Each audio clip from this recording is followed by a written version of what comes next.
ایرانی صدر Masoud Pezeshkian اس بات پر زور دے رہے ہیں کہ ایران کو اپنی فوجی کامیابیوں کو سفارتکاری کے ذریعے یعنی مذاکرات کے ذریعے مکمل کرنا چاہیے۔ ایرانی میڈیا کے مطابق آج ایران کے صدر مسعود پزشکیان نے ایران کی قانون نافذ کرنے والی فورس کے کمانڈر اور دیگر سینئر افسران سے ملاقات میں جنگ کے بعد ایران کے اسٹریٹجک آپشنز بیان کیے ہیں اور کہا ہے کہ قومی مفاد کی بنیاد پر عقلی اور منطقی انتخاب یہ ہے کہ فوجی میدان میں حاصل ہونے والی کامیابی کو سفارتکاری کے ذریعے مکمل کیا جائے اور ایران کے حقوق، عزت اور طاقت کی پوزیشن سے حاصل کیے جائیں۔ اس موقع پر مسعود پزشکیان نے کہا کہ ایران کے سامنے اب 3 واضح راستے ہیں۔ پہلا یہ کہ عزت اور طاقت کے ساتھ مذاکرات میں داخل ہو کر ایرانی حقوق حاصل کرنا، دوسرا جنگ اور امن کے درمیان غیر واضح حالت میں رہنا، اور تیسرا راستہ یہ ہے کہ تصادم اور کشیدگی کی کشمکش کا راستہ جاری رکھنا۔ ایسے میں عقلی اور منطقی ترجیح جو قومی مفاد پر مبنی ہے وہ یہ ہے کہ مسلح افواج کی میدان جنگ میں حاصل کردہ کامیابی کو سفارتکاری کے میدان میں مکمل کیا جائے اور ایرانی عوام کے حقوق، عزت اور اختیار کی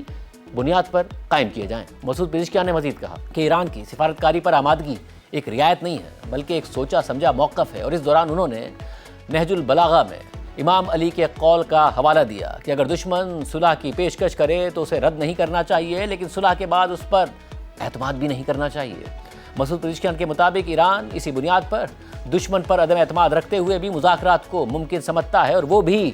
عزت، حکمت اور مصلحت کی بنیاد پر، اور اگر کوئی معاہدہ رہبر اور ایرانی عوام کے مفاد کے مطابق ہو تو ایران اپنی ذمہ داریاں پوری کرے گا۔ اس سے پہلے ایرانی صدر مسعود پزشکیان نے ایکس پر پوسٹ کرتے ہوئے لکھا کہ ہم کبھی بھی دشمن کے سامنے سر نہیں جھکائیں گے، اور اگر بات چیت یا مذاکرات کا ذکر آتا ہے تو اس کا مطلب ہتھیار ڈالنا یا پیچھے ہٹنا نہیں ہے، بلکہ اس کا مقصد ایرانی قوم کے حقوق کو قائم رکھنا اور قومی مفادات کا پرعزم طاقت کے ساتھ دفاع کرنا ہے۔ اس ساری صورتحال میں CNN کے مطابق مذاکرات کے عمل سے واقف ایک علاقائی سورس نے بتایا ہے کہ امریکہ اور ایران کے درمیان بات چیت اس وقت تک کسی بڑی پیش رفت کی طرف نہیں بڑھے گی جب تک کہ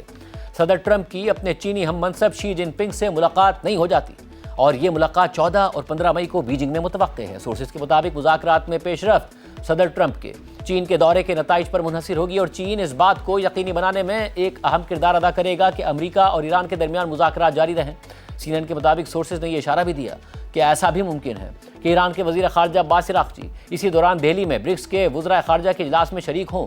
یعنی انہی دنوں میں جب ٹرمپ بیجنگ میں ہوں گے۔ سورسز کے مطابق عباس عراقچی کی برکس اجلاس میں موجودگی اہم ہے کیونکہ سعودی عرب اور مصر کے وزراء خارجہ بھی ممکنہ طور پر اس اجلاس میں شریک ہوں گے، اور مصر اور سعودی عرب ان ممالک میں شامل ہیں جو امریکہ اور ایران کے درمیان پس پردہ مذاکرات کے لیے سہولت فراہم کر رہے ہیں۔ اہم بات یہ ہے کہ آج سعودی وزیر خارجہ فیصل بن فرحان کی ایرانی وزیر خارجہ عباس عراقچی سے اہم ٹیلی فونک گفتگو ہوئی ہے، اور پھر سعودی وزیر خارجہ نے پاکستان کے نائب وزیر اعظم اور وزیر خارجہ اسحاق ڈار سے بھی فون پر اہم بات چیت کی۔